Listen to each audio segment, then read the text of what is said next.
Goazen orain gaurko efemerideekin. Gaurko egun batean, 1512an, Donibane Garaziko gaztelua setiatzen ziartuen gaztelarren soldadu unitate bat matxinatu egin zen eure aginte militarraren aurka. Urte batzuk geroago, 1787an, Euskal Herrian erregistratutako uholderik larriena izan zen Zangotza eta inguruetan. Egun berean, baina 1983an, Gurutze Iantzi HBko zinegotzia hil zen torturen ondorioz Guardia Zibilaren komisaldegian.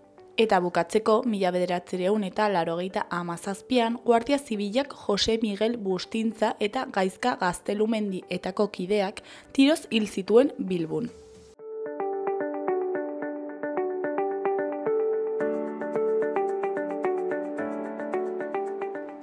Errepasatu dezagun aste honetarako agenda. Asteartean egun bat beti berdin tabernan komikiaren aurkezpena egingo da Labagunean, Iruñean. Komiki azokaren baitan egun bat beti berdin tabernan komikia aurkeztuko du Asier Iturralde Gastonek. Beti berdin tabernan urteetan zehar sortutako pertsonaiak eta pasarteak biltzen ditu. Taberna baten egunerokotasuna istorio txiki autobukatuetan kontatuta, beti umorez eta zinismo ukitu batekin. Arratsaldeko 7etan Laban Mikel Begoñak moderatuta. Ostegunean alde batetik euskara eta munduko hizkuntza gutxituak hitzaldia egongo da Pikuxar Euskal Txokoan, Irurtzunen. Euskara eta munduko hizkuntza gutxituak izeneko hizkuntza komunitateen arteko elkarrizketa antolatu du Irurtzungo Pikuxar Euskal Txokoak. Solasaldian parte hartuko dute hainbat hizkuntza gutxituen hiztunek. Arratsaldeko 7etan Pikuxar Euskal Txokoan.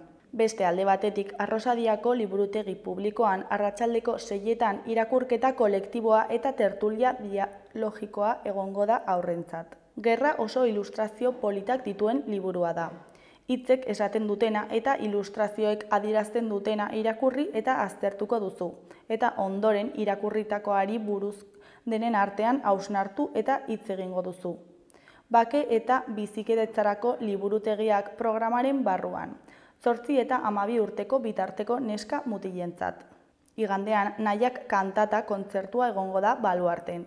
Nahiak kantata kontzertuan 14 pieza zuzenduko ditu Inigo Kasalik, eta gaurkotasun handiko gaiak dira bertan baliosten direnak. Nafarroko Ganbera abesbatza, Atarrabia abesbatza, Paz Ziganda helduen abesbatza eta San Andres abesbatza egongo dira Baluarteko oholtzan kantan. Arratsaldeko 8etan izango da kontzertua eta sarrerek 15 euro balio dute.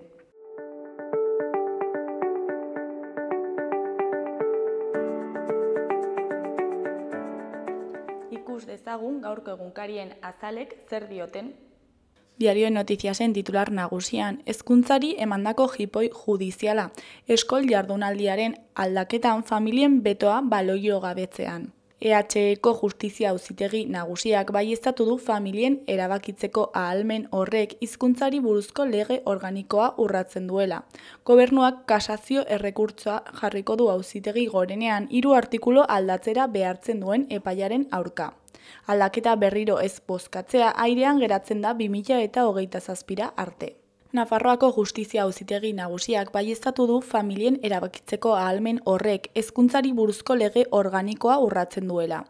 Gobernuak kasazio errekurtsoa jarriko du Auzitegi Gorenean 3 artikulu aldatzera behartzen duen epaiaren aurka.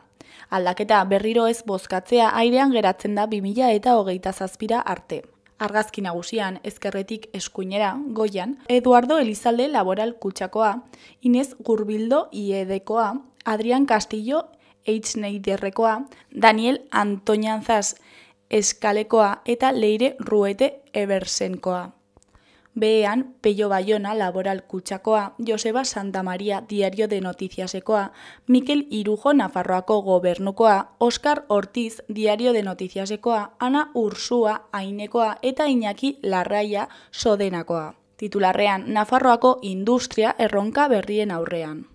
Diario de Noticias egunkariak antolatzen duen hiriforoak foru mailako BPG-aren 131ko ekarpena egiten duen sektore bat aztertzen du. Hori koloreko berrietan, ezkerrekoan feminismoa eta umorea narizez jaialdian. Eskuinekoan Vicente Moreno Osasunako entrenatzailearen hitzetan, etxean plus bat dugu, baina kanpoan erantzunkizuna berbera da. Goiko berrian, Iruñak legezko gutxienekora murriztuko du kontribuzioaren karga. Eskuineko berrietan, alde batetik, Txibitek eta Pradalesek autogobernuaren defentsari babesa egin diote. Beste alde batetik, Uharten zeuden 9 neskiatilari ukituak egin zizkien feriako gizonarentzako espetxea. Azkenik, Auzitegi Gorenak 12 urteko espetxea berretsi du, bere bikotekidea Azagran hiltzen saiatzeagatik. Diario de Navarraren titular nagusian, 11 urteko Nafarroako 10 ikasletik 6 dagoeneko erabiltzen du interneterako sarbidea duen mugikorra. Foruzaingoak ikuskapen eta kontrol gehiago eskatu die familiei. Argazki nagusian, Uharteko herritarrek elkarretaratzea egin zuten atzo arratsaldean San Juan plazan, joan den larunbatean gertatutakoa gaitzesteko. Titularrean, Uharte erasoen aurka.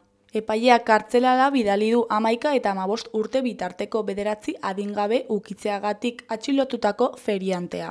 Eskuineko berrietan, alde batetik Israelek Libanon egindako erasoaldiak 500 hildako utzi ditu dagoeneko. Beste alde batetik, Nafarroako Justizia Auzitegi Nagusiak eskola eguna aldatzeko prozesua bertan behera utzi du. Jarraian, iruindarrek 10 milioi euro gehiago ordainduko dituzte 2025ean ekarpenarengatik. Goiko berrietan, batetik, González Molinak Mikerida Señorita errepasatuko du. Bestetik, Osasunak Valentziari egingo dio bisita. Bukatzeko, Paula Ostiz junior mailako munduko kronoaren bila. Gararen argazki nagusian, Israelen bombardaketak Libano hegoaldeko Burj el Smali hirian. Arratsaldean, armadak Beirutera eraman zuen bere erasoa. Titularrean, Israelek Libanora zabaldu du gerra eta 500 pertsona inguru hil ditu.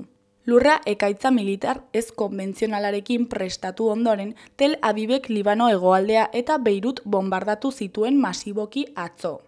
Mendebaldeko hiriburuak atseginaren eta gelditasunaren artean. Ezkerreko berrian, Euspelek ultrekin ekitaldiak antolatu ditu bere afiliatuentzat. Beheko berrietan, alde batetik, 12 urtetik beherakoek garraio publikoa doan izango dute. Beste alde batetik, erabiltzaileei tratu txarrak eman dizkietela saldatu dute egoitza batean. Amaitzeko, Elena Irureta aktorearen hitzak ditugu. Nahiko asari da lanean jarraitu ahal izatea. Berriaren argazki nagusian, Zarani Nabatie errepidea autoz gainezka atzo Libano hegoaldeko herritarrek Sidon eta Beirut alderako bidea hartu ostean. Israelek ipar eta hego bombardatu du Libano eta gutxienez 356 lagun hil ditu. Gerra hegazkinek Hezbolaren posizioei egin diete eraso Israelgo eta Siriako mugetan, eta Beirut hiriburua ere bombardatu dute. Israelek Libano suntsitzeko plana duela eta sarraskia eragiten ari dela salatu du Najib Mikati lehen ministroak. Beheko argazkian Miren Gaztañaga eta David Pérez Sañudo ditugu, azken erromantikoak filmeko aktorea eta zuzendaria. Hauen hitzetan, erronka izan da genero nahasketa, Iruneren barruko mundua fisikoki filmean jartzea. Goiko berrian, sexu bidez kutsaturiko gaitzek gora egin dute azken hamarkadetan, batez ere gazte eta nerabeen artean. Ezkerreko berrian, Alex Sarduik musikan genero diskriminaziorik ez dagoela esatea gaitzetsi dute. Eskuinekoetan, aldiz, goikoan, garraio publikoa 12 urtera arte doain izatea nahi du Eusko Jaurlaritzak. Behekoan, Arabarren zahar etxean tratu txarrak ematen dituztela salatu dute senideek. Euskal Herria irratiaren titular nagusian, Mugalurreko Elena Kasimirinen hitzetan, Euskal Herriko mugetako herritarren bizipenak partekatzen ari gara. Ipar Euskal Herriko eta Hego Euskal Herriko mugetatik gertu dauden herrietako bizilagunek esperientziak elkartrukatzeko egitasmoa da Mugalur. Ipar Euskal Herriko garapen kontseiluak, Nafarroako Kaderna Garalurrek eta Euskal Herriko Unibertsitateak hartzen dute parte. 4 gaualdi antolatu dituzte Itsasun, Hondarribian eta Otsagabian.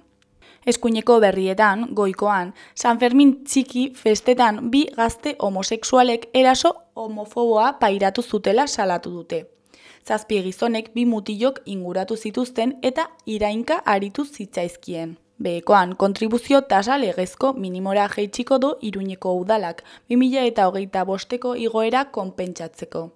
2025ko ordenantza fiskalen proiektuak tasa guztiak izoztea eta kontribuzioan 80%rainoko hobariak sartzea jasotzen du.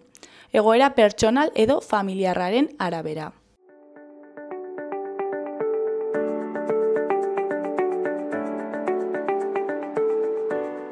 Gaurko eta biharko eguraldia ikusiko dugu.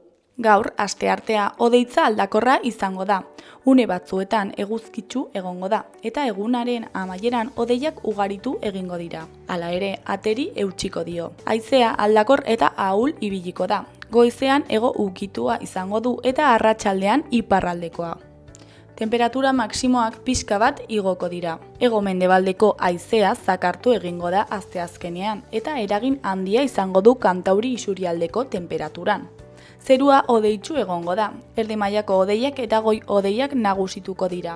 Arratsaldean hodeiak ugaritu egingo dira eta baliteke tanta batzuk egitea han-hemenka, gauza handirik ez. Hego-mendebaldeko haizea zakar ibiliko da, bolada gogorrekin eta temperatura igoaraziko du, bereziki Kantauri isurialdean non balio altuenek haize gaindituko dituzten 25 graduak.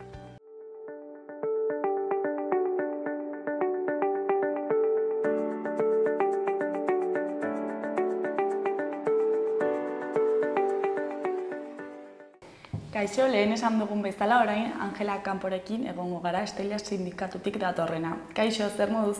Oso ongi, mila esker gonbidapenagatik. Zuri etortzeagatik. Irailaren 26an irakasle greba egingo duzu, ezta? Deitu daukagu bai. Pasaren ikasturtean, honen inguruan hitz egin genuen, eta beraz, arazoa atzetik dator, ezta? Bai. Hain zuzen ere, 2 urte, arazoa atzeragotik dator, baina 2 urte daramatzagu sindikatuak negoziak eta saiakeran departamentuarekin. 2 ikasturte pasa dira jada, eta azkeneko ikasturtean sentitu genuen benetan, iruzur egiten zigutela edo gurekin negoziatzeko inongo interesik eta baldintzarik ez dituztela jartzen, eta horregatik joan den ekainean, hau da, ikasturte bukaeran, egin genuen ja grebaren deialdia. Eta 2 urte hauetan zerbait lortu duzue, aurrerapenik egon da edo... Ez, egia esateko ez. Bai departamentuak lantalde batzuetara deitu gintuzten sindikatu guztiak, guk egiten genituen aldarrikapen horiek negoziatzeko ez, baina azkenean aurkitu ginen lehenengo gauza lantalde horietan esan ziguten oso argi etzela inongo baliabide ekonomikorik jarriko mahai gainean, beraz ezer gutxi lortu daiteke ez badago atzean partida presupuestaria bat ez, orduan 0 baliabide ekonomikoarekin ezer gutxi egin daiteke eta horrela izan zen emaitza. Oso apur txikiak eskaini zizkigun departamentuak eta ez ginen bat ere konforme geratu sindikatuok ez. Esan bezala, ja komentatu genuen, baina ezakinarentzat azaldu ezakezu irakasleak bizitzen ari zareten egoera. Bai, azalduko dut laburki. Guk sindikatuak joaten gara eskolaz eskola eta gainera gu ere irakasleak gara eta egon gara gelan duela gutxi arte. Eta irakasleok pairatzen duguna da lan gainzama oso handia. Irakasleak iritsi gara oso topera egotera. Azkenean gizarte asko aldatzen ari da, azken 20 urtetan aldaketa handia eman da, askoz ere gizarte fluidoago batean aurrean gaude, eta beharrak gelan handiak dira, ez? Ikasle asko dauzkate beharrak, pertsonok dauzkagu beharrak, eta horiek atendutu behar dira. Orduan, hasteko eta behin ratioak geletan oso altua da, edo behintzat limitea oso altu dago, horrek zer ekartzen du. Iruña herrian, askotan eskoletan ratio oso altuarekin egoten direla geletan, eta bai, oso altu baldin badago marra hori, errez, gertatzen da ere, 2 gela zeuden tokietan, batean bat bilakatzen da, ez? Orduan, Aurra askorekin zaudenean, lan gainzama asko handitzen da. Azkenan daude guraso bilerak, informeak, egin behar da burokrazia papel handia, eta bestaldetik ere, geroz eta metodologia aktibo, berri, formakuntza oso interesgarriak etortzen zaizkigu handik eta hemendik, benetan irakaslegoak badauzkala gogoak ikasteko, gauza berriak probatzeko, egiteko, baina horrek denbora eskakizun badauka. Eta azkenean, baldin badaukagu geletan, ordu lektibo asko egon beharra eta oso gutxi koordinatzeko prestaketarako eta eskakizunak oso altuak badira, azkenan ez gara iristen, ez? Hor daude pixka bat irakasleok aurkitzen ditugun zailtasunak eta hortik datoz gure aldarrikapenak. Hoiek eta baita ere galdutako erosalmena errekuperatzea ere bai, ez? Dakitoren sartuko garen greban da joaten garen aldarrikapenekin, baina, bueno, departamentuak ere onartu du galera handia daukagula eta hori aldarrikatzen ari gara, errekuperaketa hori, ez?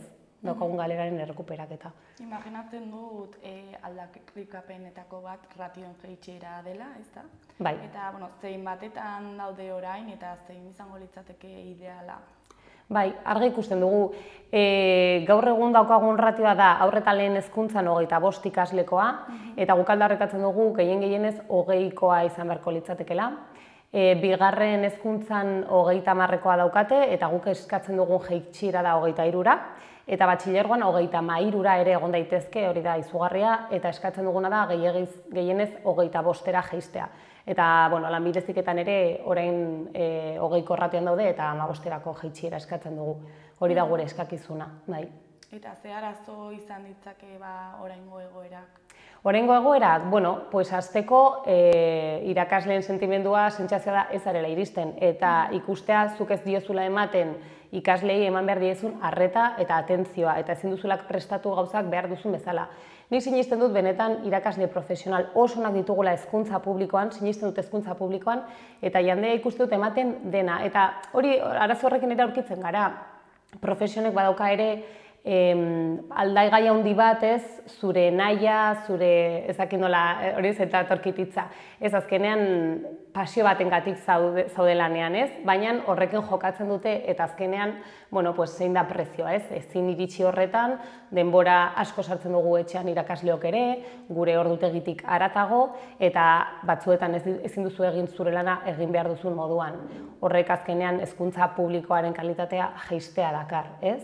Eta irakasleak erretzea. Ikusten ditugu askotan ere irakasleak erreta. Hori da ikusten dugu lehenengo arazo handiena. Eta zeintzuk dira beste aldarrikapenak? Beste aldarrikapenak ratioetaz aparte bata da gainkarga jaistea, eta hor hitz egin dugu formazioaz. Formazioa bai, formazioaren alde gaude, noski baietz, baina formazio orduak, burokrazia, dagoen gainzama hori koordinatzeko ordu nahikoak eskaintzea. Dozentzia zuzena noski baita ere koordinatzeko, ez?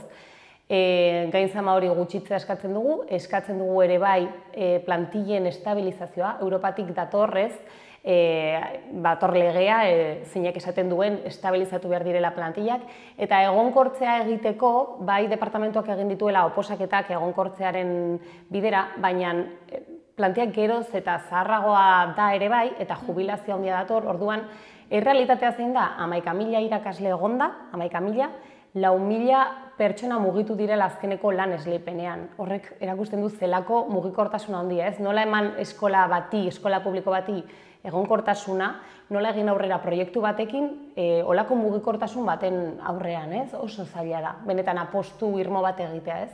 Eskola batek. Eta azkenik gure soldataren errekuperaketa. Bai, erosalmen handia galdu dugu, esan dizut 15ean onartzen dute, sindikatuok pentsatzen dugu zerbait gorago ere izan daitekela zenbaki hori, baina behintzat onartzen duten 15 horren galera errekuperatzea aldarrikatzen dugu.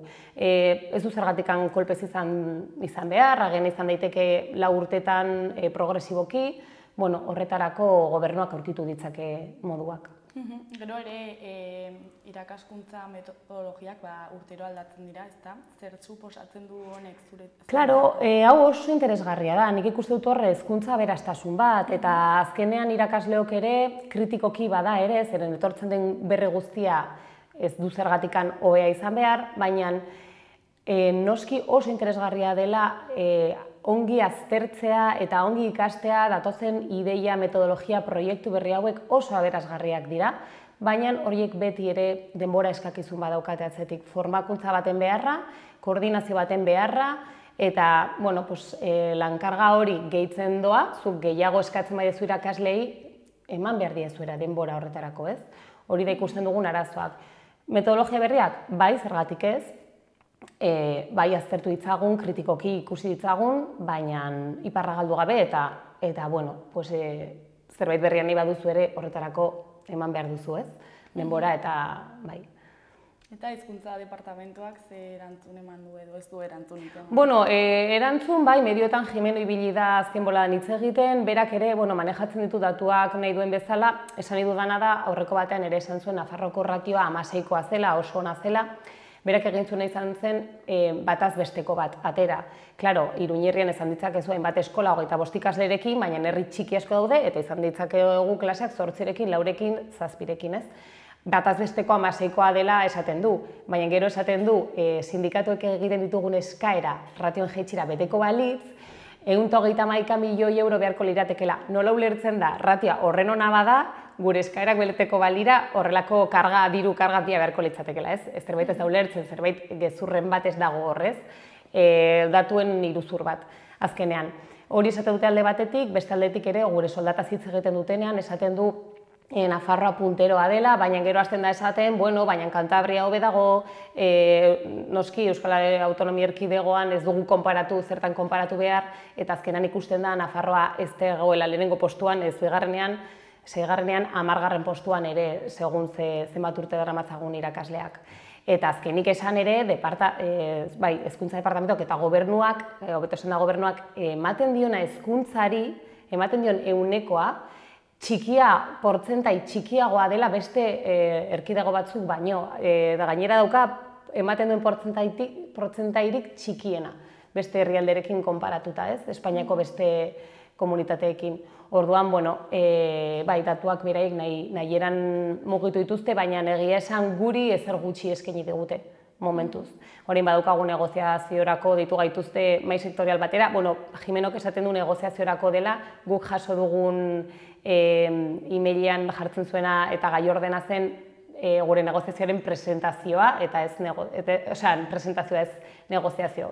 Negoziazio hitza ezen agertzen, orduan, ikusiko dugu. Gero, Maria Txibiterekin ere elkartzea eskatu duzu, ez da? Bai, ikusita kontseilariarekin ez zegoela hartu emanik eta ez zegoela erantzunik, erabaki genuen gorago jotzea eta Txibiteri zuzenan egin genion bilerarako eskaera. Erantzuna momentuz ez da baiezkoa izan eta momentuz mahai sektorial honetara ditu gaituzte biharko, goizerako. Eta berarekin elkartzea eraginkorrakoa izango dela uste duzu? Ez dugu esperantza handirik ikusteko dago, baina orain da momentua aurrekontuak onartzeko, orain talde parlamentario guztiak horretan adostasunak bilatu behar dituzte, orain da momentua lehenengo kapitulo hori irikitzen da aurrekontuetan eta onartzeko partidak, beraz, balago zer egiterik, orain da momentua eta nahi badute egin daiteke. Hori badakigu. Orduan, eskatzen diogu bai kontseilariari, baina baita ere talde parlamentario guztiei, beraien eskuetan dagoen egin dezaten, benetan hezkuntza publikoan apostu egiteko, kalitatean sinisteko gure hezkuntza sisteman publikoan, zeren denontzako sistema bada, denontzako da eta horretan sinisten dugu. Eta arazoa bereziki Iruñerrian da edo herrietara ere datua? Bai, egia oso ongi galdera interesgarria, zeren askotan ratioetan pentsatuta bakarrik pentsatzen dugu irakaslea eta bere gela, baina orientatzaileak eta laguntza unitateak ere oso importanteak dira, PT-ak, AL-ak, eta herrietan oraindik okerrago daude, ez, askotan. Gero, departamentuak ere orain bilatu du indize batzuk sortu ditu baloratzeko gela bakoitza edo eskola bakoitzak dituen beharrak, ez dugu gaizki ikusten zenbait item kontutan hartzea, adibidez maila sozioekonomikoa, immigrazio kontuak, hizkuntza ezagutzea edo ez, baina adibidez ez du indize horiek erabilita, guk ere aldarrikatzen duguna D ereduak adibidez ere badituela beharrak. Eta ume guztien artean daudela laguntza beharrak edo ikasketa zailtasunak, TDAH-ak, dislexiak, laguntzak behar dira toki askotan, eta orduan ezin duzuna da diru kopuru berdinarekin beste modu batean laguntzak banatu, ez, azkenean norbaiten kalte. Eta azkenik inoiz kontutan hartzen ez dutena bada ere euskararen murgiltze eredua, murgiltzea egiteko ere, behar da laguntza eta ratio oso altuekin benetan ikaslek euskeraz ikastea zaila da, ez? Orduan, beraien indize horietan hauek ez dituzte kontutan hartzen. Eta greba deialdia deituta dago Nafarroa osoan? Hori da, Nafarroa osorako, bai herrietarako, bai hirietarako, badakigu egoera ezberdina dela, baina beharrak daude Nafarroa osoan, irakasle guztioi eragiten dugun zerbait da, eta bai deitzen dugu irakasle guztia gurekin bat egitera eta greba hori jarraitzera. Eta manifestazioak egingo dira, non? Bai, egingo dugu goizean kontzentrazioa, goizeko 11etan, hainbat herrietan, Tuteran, Lizarran, Tafallan, baita ere Altsasun Elizondon, eta azkenik Iruñan departamentuaren aurrean. Iruñan ere 4 zutabe elkartuko dira, goizeko 10etatik 11etan bukatuko dute departamentuan, eta era berean arratsaldean deitzen dugu manifestazio masibo bat, eta hor bai gonbidatzen dugula gizarte osoa, gonbidatzen ditugu familiak, gonbidatzen ditugu ikasleak ere gurekin bat egitera aldarri horretan hezkuntza kalitatearen alde ari garelako, eta hori arratsaldeko 6etan izango da Iruñeko Gurutze plazan. Eta azkenean, greba egin eta gero ez baduzue zuen helburuak lortzen, Bueno, egun horretan bertan, hurrengo egunean ere bilduko gara eta lanean jarraitzeko intentzia daukagu, gure aldarrikapenekin ozein jarraitzeko intentzia daukagu, eta lanean lehenengo momentutik. Orduan, ikusiko dugu jarraipena, baina noski hau hasiera bat dela eta gure mobilizazioekin jarraituko dugula. Bueno, Angela, mila esker gurekin zuei bat ateratzeagatik eta ea lortzen duzuen zuen helburuak. Espero baietz, mila esker. Agur.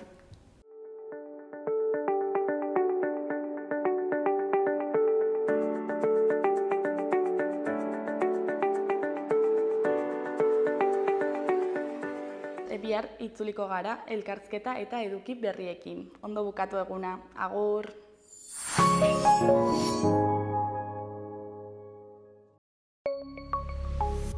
Gobierno de Navarra. Nafarroako gobernua.